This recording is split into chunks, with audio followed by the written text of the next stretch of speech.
আসসালামু আলাইকুম সবাইকে। তোমরা যারা এসএসসি 2025 সালের পরীক্ষার্থী, আজকে আমি তোমাদের একটি গুরুত্বপূর্ণ বিষয় নিয়ে আলোচনা করব। সো পুরো ভিডিওটা সকলকে মনোযোগ সহকারে দেখার অনুরোধ রইল। তোমাদের পরীক্ষা হবে কিন্তু নতুন কারিকুলামে, এবং পরীক্ষার সময় থাকবে 5 ঘন্টা, যেখানে আগে থাকতো 3 ঘন্টা, এখন থাকবে 5 ঘন্টা। সো বিষয়টা শুনে অনেকেই অবাক হচ্ছে এবং অনেকেই ভাবতেছে এটা কেমন করে সম্ভব। আসলে এরকম একটা নিউজ কিন্তু গতকালকেই মাত্র পাবলিশড হয়েছে, এবং সেটা বিভিন্ন পত্রিকা এবং চ্যানেলে এই নিউজ তারা প্রচার করেছে। সো এ থেকে তোমরা কিন্তু অবশ্যই বুঝতে পারছো তোমাদের পরীক্ষাটা আসলে এভাবে হবে। সেখানে উল্লেখ করেছে যে আমাদের যে শিক্ষা বোর্ড আছে, সেখানে যারা ঊর্ধ্বতম কর্মকর্তা আছে, সেখানে 7 জন নিয়ে একটি তোমার কমিটি গঠন করা হয়েছে, এবং সেই কমিটির কাছে এই বিষয়টা আসলে হস্তান্তর করা হয়েছে, যেখানে তোমাদের উল্লেখ করেছে যে তোমাদের পরীক্ষাটা হবে নতুন কারিকুলামে এবং সেটা সময়ে থাকবে 5 ঘন্টা। ঠিক আছে, তো এই 5 ঘন্টার বিষয়ে আসলে কি কি তোমাদের পরীক্ষার বিষয়াবলী থাকবে সেটাও কিন্তু সেখানে উল্লেখ করে দেওয়া হয়েছে। তোমাদের সেখানে লিখিত পরীক্ষা থাকবে, সেখানে মূল্যায়ন ভিত্তিক কাজ থাকবে, যে কাজগুলো করতে হবে তোমাদের এবং সেটার মূল্যায়ন হবে, এবং সাথে প্র্যাকটিক্যালও কিছু কাজ থাকবে, সেটার উপরও তোমার মার্কিং বা মূল্যায়ন করা হবে। তো এই 3টা বিষয় মিলে তোমাদের সময় দেওয়া হবে 5 ঘন্টা, এবং তোমার 5 ঘন্টা পরীক্ষা দিতে হবে। তো এই 5 ঘন্টার যে বিষয় বা নতুন কারিকুলামের বিষয় আসলে তোমাদের জন্য কল্যাণকর না অমঙ্গল, আমি সেটা সঠিক বলতে পারবো না, বা তোমাদের জন্য এটা সুসংবাদ নাকি দুঃসংবাদ সেটা আমি বলতে পারতেছি না। তবে আমি যেটা মনে করি সেটা আমি বলতে পারি। সেটা হলো যে স্টুডেন্ট পড়াশোনা করে তাকে তুমি যে পর্যায়ে নিয়ে দাঁড় করাও, সে সেই পর্যায় থেকেই তার বেস্টটা দেওয়ার চেষ্টা করবে।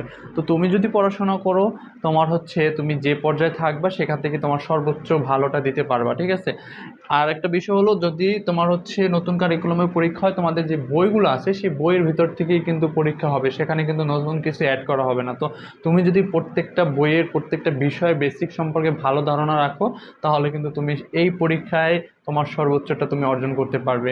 ঠিক আছে, আর একটা বিষয় হলো, তোমার পড়ার সময় যদি তুমি বুঝে পড়ো এবং বাস্তবিক চিন্তা নিয়ে একটু পড়ার চিন্তা করে পড়ো, তাহলে কিন্তু তোমার দেখা যাবে তুমি সবার থেকে এগিয়ে থাকবে। সো এটা নিয়ে দুশ্চিন্তা করার কোনো কারণ নাই। যে পরীক্ষা তোমার নতুন কারিকুলাম হবে, 5 ঘন্টা হবে, কোনো টেনশন নাই। তোমাদের এই 5 ঘন্টার মাঝে কিন্তু বিরতি দেওয়া হবে।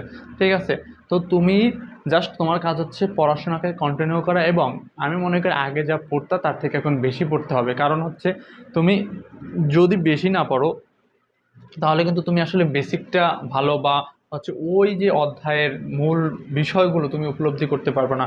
যখন তোমাকে বাস্তবিক কোনো কিছুর সাথে ওটার তুলনা করতে বলা হবে, তখন কিন্তু তুমি আসলে বাস্তবিক কোনো কিছুর সাথে তুলনা করতে পারবে না। ঠিক আছে, তো তুমি যদি একটা বিষয় খুব ভালোভাবে জানো, সেটাকে যদি বাস্তবে কোনো কিছুর সাথে তুলনা করতে বলা হয়, তুমি কিন্তু অনায়াসেই সেটা তুলনা করতে পারবে।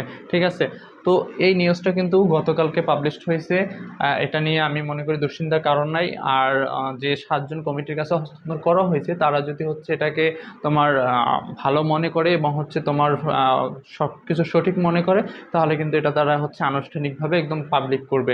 সো আমি মনে করি হয়তো, যেহেতু তারা মোটামুটি ঘোষণা করেছে তোমাদের নতুন কারিকুলামে এই পরীক্ষাটা হবে। ঠিক আছে, তো এই অনুযায়ী এখন থেকে তোমরা প্রিপারেশন নাও। যদি ভালো প্রিপারেশন নিতে পারো প্রত্যেকটা বিষয়ে, তোমার নতুন কারিকুলামে হোক আর তোমার আগের ভাবে পরীক্ষা হোক, কোনো টেনশন থাকারই কথা না। কারণ তুমি জানো তোমাকে যেখানেই প্রেজেন্ট করা হবে, তুমি সেখানেই তোমার তোমার এবিলিটিটা দেখাতে পারবা। ঠিক আছে, তো আমি প্রত্যেকের সুস্বাস্থ্য কামনা করি, এবং প্রত্যেকেই বলবো যে তোমরা পড়াশোনাটা খুব ভালোভাবে করে যাও, যেহেতু তোমাদের এখনও মোটামুটি ভালো একটা সময় আছে। আর তোমাদের কিন্তু সব বিষয়ের উপরে আমি চেষ্টা করতেছি ভিডিও আপলোড দেওয়ার। তোমার সেটা হোক কোনো বিষয়ের কোনো টপিকস, সেটা হোক কোনো বিষয়ের কোনো অধ্যায়। ঠিক আছে, এবং সকল বিষয়ের সাজেশন কিন্তু আমি ধারাবাহিকভাবে আপলোড দিতেছি। এছাড়াও তোমাদের যে গণিত এবং ইংরেজির যে তোমার প্রয়োজনীয় বিষয়গুলো, অর্থাৎ যেগুলো অধ্যায়গুলো খুব গুরুত্বপূর্ণ, যে তোমার টপিকগুলো খুব গুরুত্বপূর্ণ, সেগুলো আমি কিন্তু ধারাবাহিকভাবে আপলোড দিতেছি এবং সামনে ইনশাল্লাহ দিয়ে যাব। এবং তোমাদের যে কোনো তোমার প্রয়োজনে আমি কিন্তু তোমাদের পাশে আছি। সো যারা এখনও আমার চ্যানেলটা সাবস্ক্রাইব করোনি, অবশ্যই আমার চ্যানেলটা সাবস্ক্রাইব করে আমার পাশে থাকবে, কারণ তোমাদের ভালোবাসা আমার জন্য অনুপ্রেরণা এবং উৎসাহ।